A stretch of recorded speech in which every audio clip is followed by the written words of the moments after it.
আগামী বছরই রাজনৈতিকভাবে নির্বাচিত সরকার দেখবে জনগণ, বললেন পরিকল্পনা উপদেষ্টা। ফ্যাসিস্ট হাসিনা ও তার দোসররা নতুন রূপে ফিরে আসতে চাইছে, বললেন সার্জিস আলম। এবং নরসিংদীর রায়পুরায় আধিপত্যের জেরে সংঘর্ষ, নিহত 2, আহত 10।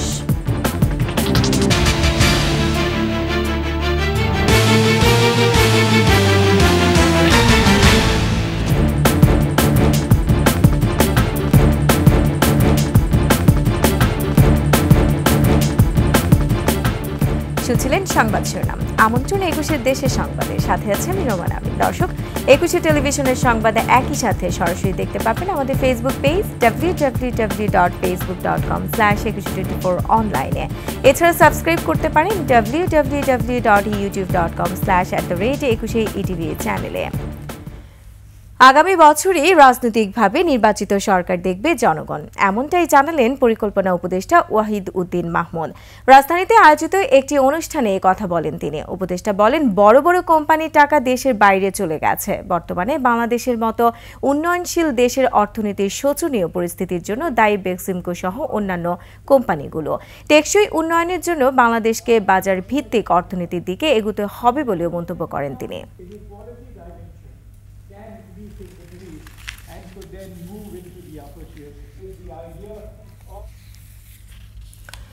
শেখ হাসিনার জন্য ভারত মায়াকান্না করছে বলে মন্তব্য করেছেন বিএনপির সিনিয়র যুগ্ম মহাসচিব রুহুল কবির রিজভী। এদিকে সংস্কারের দোহাই দিয়ে ক্ষমতায় টিকে থাকার চেষ্টা বুদ্ধিমানের কাজ নয়, তাই দ্রুততম সময়ে নির্বাচন দেওয়ার দাবি জানিয়েছেন দলের স্থায়ী কমিটির সদস্য ডক্টর খন্দকার মোশাররফ হোসেন। বিস্তারিত ওমর ফাহিমের রিপোর্টে।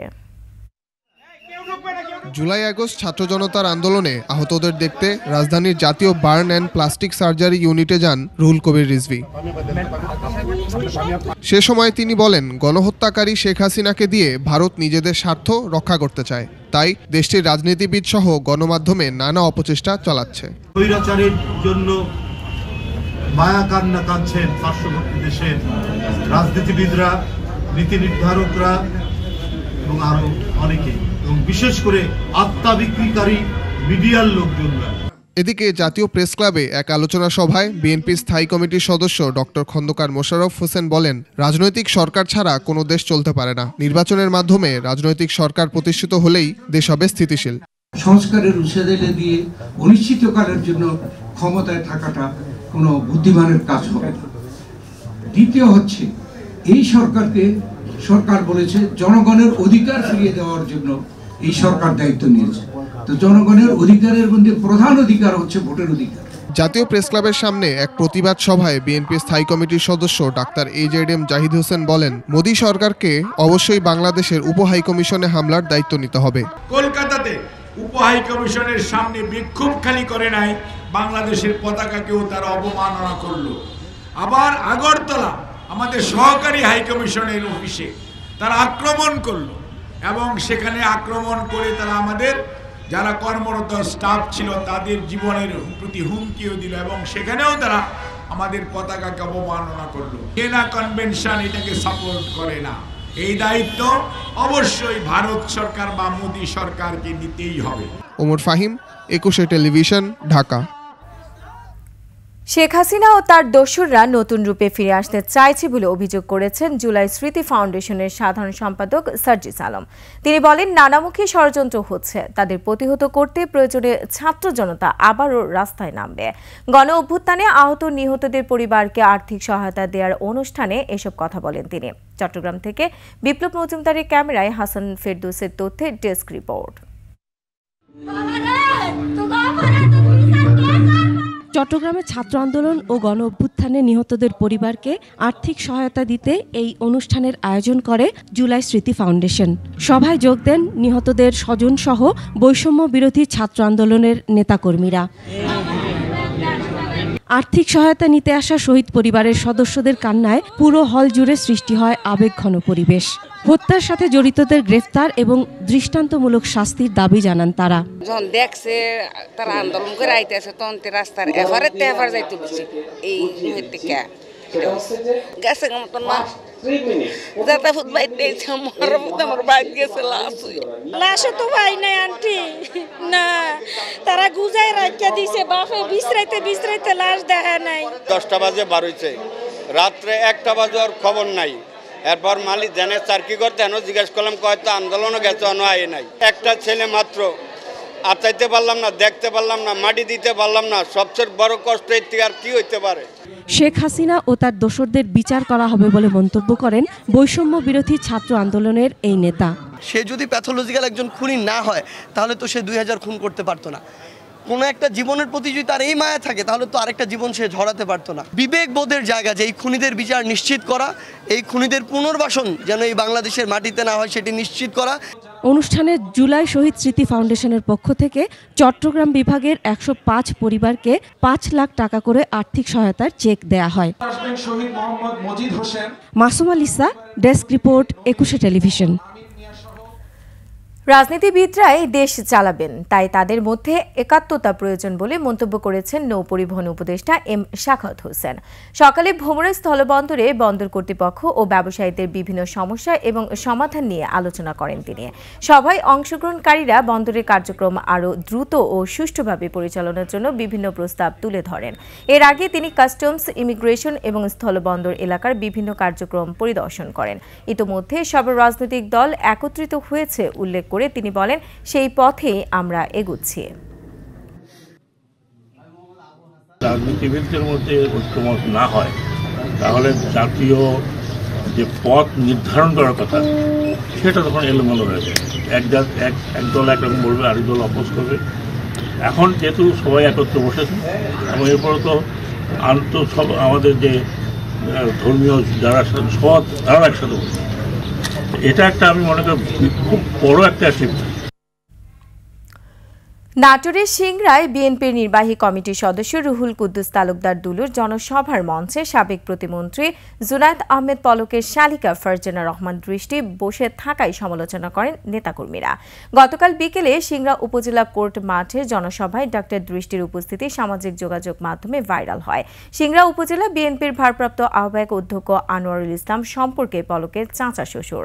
মঞ্চে বিএনপির নেতাদের পেছনেই বসেছিলেন পলকের শালিকা ডক্টর ফারজানা রহমান। পরে এ নিয়ে নানা আলোচনা সমালোচনা শুরু হয়। রুহুল কুদ্দুস তালুকদার দুলু পলকের শালিকাকে না চেনায় বিষয়টি তিনি দেখেননি বলে জানান। তবে সভা চলাকালে ঘটনাটি জানার পর দৃষ্টিকে মঞ্চ থেকে নামিয়ে দেওয়া হয়। এটি দলীয় শৃঙ্খলা পরিপন্থী বলে অভিযোগে এলে সিংড়া উপজেলা বিএনপির ভারপ্রাপ্ত আহ্বায়ককে কারণ দর্শানোর নোটিশ দিয়ে 48 ঘণ্টার মধ্যে জবাব দিতে বলা হয়েছে।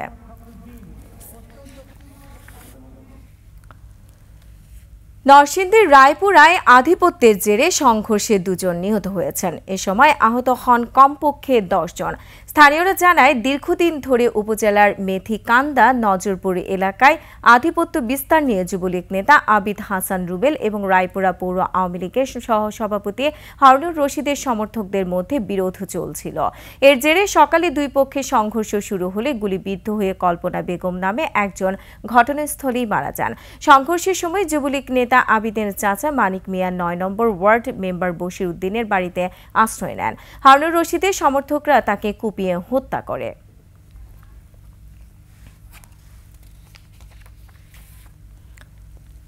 দেশের বিভিন্ন জায়গায় পৃথক সড়ক দুর্ঘটনায় শিশুসহ 3 জন নিহত হয়েছেন। পুলিশে জানায়, ঝিনাইদহে দুপুরে কালীগঞ্জ গান্না গ্রামে 4 বছরের শিশু হাবিবুল্লাহ বাড়ির সামনের দোকান থেকে চিপস কিনে ফেরার সময় রাস্তায় সিএনজির ধাক্কায় ঘটনাস্থলে নিহত হয়।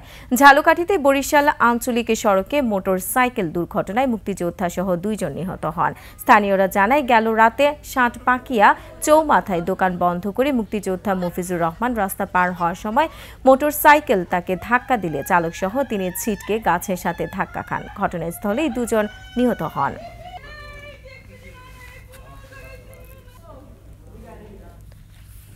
ঝিনাইদহে বিল থেকে অজ্ঞাত এক ব্যক্তির মরদেহ উদ্ধার করেছে পুলিশ। সকালে সদর উপজেলার নলডাঙ্গা ইউনিয়নের যাত্রাপুর গ্রামের মুশিয়াঘাট মাঠের বিল থেকে 50 ঊর্ধ্ব ওই ব্যক্তির মরদেহ উদ্ধার করা হয়। স্থানীয়রা জানায়, সকালে ওই বিলের মধ্যে মরদেহটি ভেসে থাকতে দেখে পুলিশে খবর দেয় স্থানীয়রা। পরে পুলিশ এসে মরদেহটি উদ্ধার করে ময়নাতদন্তের জন্য সদর হাসপাতালের মর্গে পাঠায়। উদ্ধার হওয়া ব্যক্তির শরীরে আঘাতের কোনো চিহ্ন নেই। এটি হত্যা নাকি স্বাভাবিক মৃত্যু তা নিশ্চিত করতে পারেনি পুলিশ।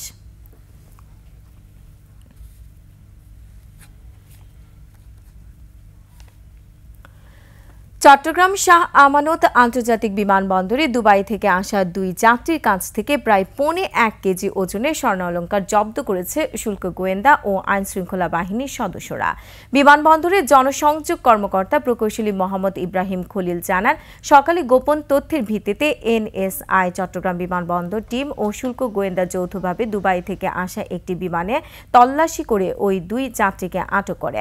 এ সময় তাদের কাছ থেকে 733 গ্রাম স্বর্ণালংকার জব্দ করে 2 জনকে আইনশৃঙ্খলা বাহিনীর কাছে হস্তান্তর করা হয়।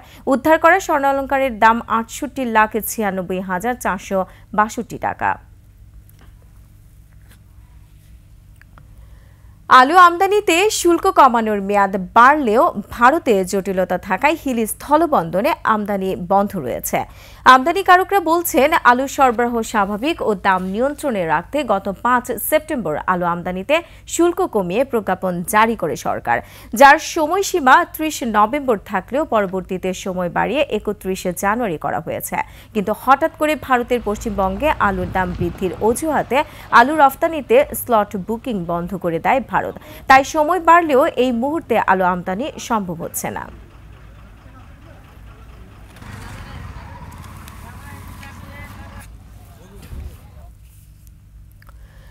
দেশের উত্তরাঞ্চল সহ বিভিন্ন স্থানে বেড়েছে শীতের তীব্রতা, সেই সাথে যোগ হয়েছে হিমেল হাওয়া ও কুয়াশা।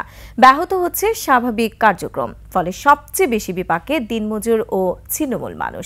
এদিকে আজ সর্বনিম্ন তাপমাত্রা হিলিতে 10 ডিগ্রি সেলসিয়াস। প্রতিনিধিদের তথ্য ছবিতে ডেস্ক রিপোর্ট। পঞ্চগড়ে তীব্র ঠান্ডায় বিপর্যস্ত জনজীবন। হেমন্ত বিদায়ের মুহূর্তে দুর্ভোগে নিম্ন আয়ের পাশাপাশি হতদরিদ্র ও ছিন্নমূল মানুষ। ঠান্ডাজনিত রোগে আক্রান্ত হয়ে হাসপাতালে বাড়ছে রোগী। কোল্ড ডায়রিয়া, শ্বাসকষ্ট সহ সর্দি জ্বর ও কাশিতে আক্রান্ত রোগীর বেশিরভাগই শিশু ও বৃদ্ধ। ঠাকুরগাঁও জেঁকে বসছে কনকনে শীত, কুয়াশার চাদরে ঢাকা থাকছে চারিদিক। ঠান্ডার কারণে রোজগার কমেছে নিম্ন আয়ের মানুষের। প্রচুর পরিমাণে ঠান্ডা, প্রচুর পরিমাণের কুয়াশা নামছে। কষ্টের মাধ্যমে আছি, এই শীতে মনে করো আমি ঠিক মতো কর্ম করতে পারি না, কাজকর্ম ঠিক মতো করতে পারি না, বাসা থেকে বাইরে হওয়া যাচ্ছে না। গত কয়েকদিন ধরে শীতের তীব্রতা বেড়েছে গাইবান্ধায়। সকাল থেকেই ঘন কুয়াশায় দুর্ভোগে সাধারণ মানুষ, ব্যাহত হচ্ছে কৃষিকাজও। হিলিতে তাপমাত্রা নেমেছে 10 ডিগ্রিতে। হিমেল বাতাস শীতের মাত্রাকে আরও বাড়িয়ে দিয়েছে, বিপাকে নিম্ন আয়ের মানুষ। চুয়াডাঙ্গায় হিমেল হাওয়া ও কুয়াশায় বাড়ছে শীতের তীব্রতা, সবচেয়ে বেশি বিপাকে দিনমজুর ও ছিন্নমূল মানুষ। সকালে উঠে ছেলে মেয়ে স্কুলে যেতে আমরা খুব কষ্ট পাচ্ছি। গরমের সময় গরম, শীতের সময় শীত বেশি চুয়াডাঙ্গাতে। মৌলভীবাজারেও বাড়ছে শীত, সকাল থেকে ঘন কুয়াশায় ঢাকা থাকে চারপাশ। ঘন কুয়াশার কারণে ব্যাহত হচ্ছে যানবাহন চলাচল। Masuma Lisa, desk report, 21 television. গাইবান্ধায় আখিরি মোনাজাতের মধ্য দিয়ে 3 দিনব্যাপী জেলা ইজতেমা শেষ হয়েছে। সকালে মুফতি মাওলানা আবদুল্লাহ এই মোনাজাত পরিচালনা করেন। এর আগে বৃহস্পতিবার ফজর নামাজের পর আম্বয়ানের মধ্য দিয়ে ইজতেমার আনুষ্ঠানিকতা শুরু হয়। এতে জেলার বিভিন্ন উপজেলা থেকে মুসল্লিরা আসেন। এছাড়াও ইন্দোনেশিয়া, ভারত, থাইল্যান্ডের মুসলিম জামায়াতও এতে যোগ দিয়েছেন। 3 দিনের ইজতেমায় ইসলামী জীবন বিধান, ধর্মীয় আলোকে দেশ, জাতি ও মুসলিম উম্মার শান্তি কামনায় বয়ান করা হয়।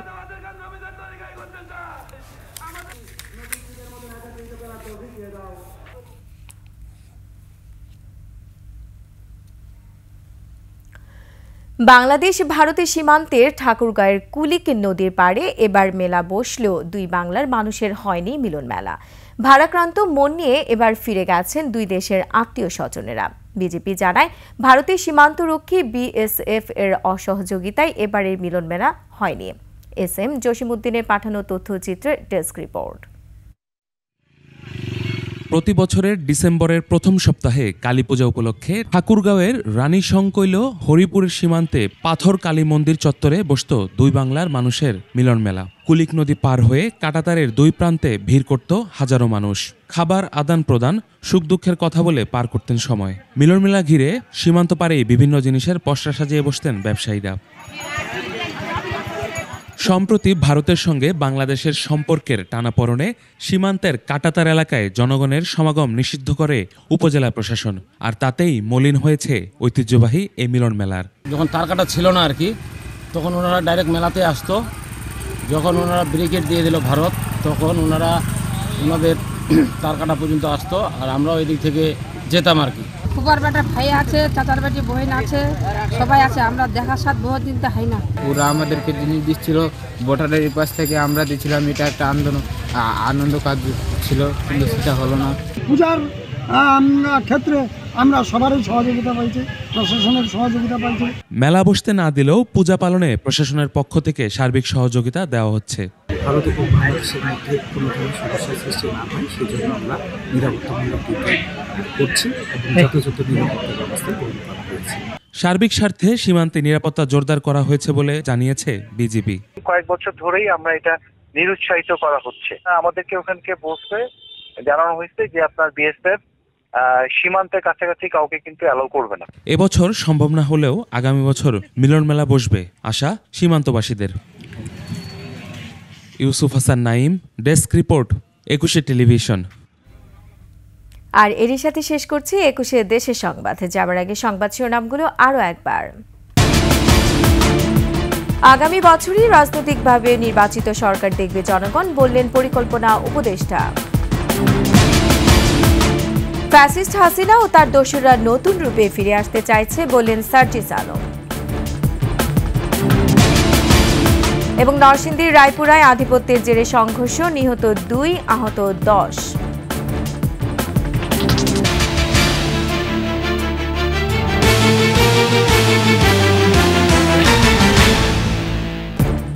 দর্শক, সর্বশেষ সংবাদ জানতে ডায়াল করুন 2021 নম্বরে, আর ভিজিট করুন 21tv.com এই ওয়েবসাইটে। ফেসবুকে ভিজিট করতে পারেন www.facebook.com/2124 অনলাইনে।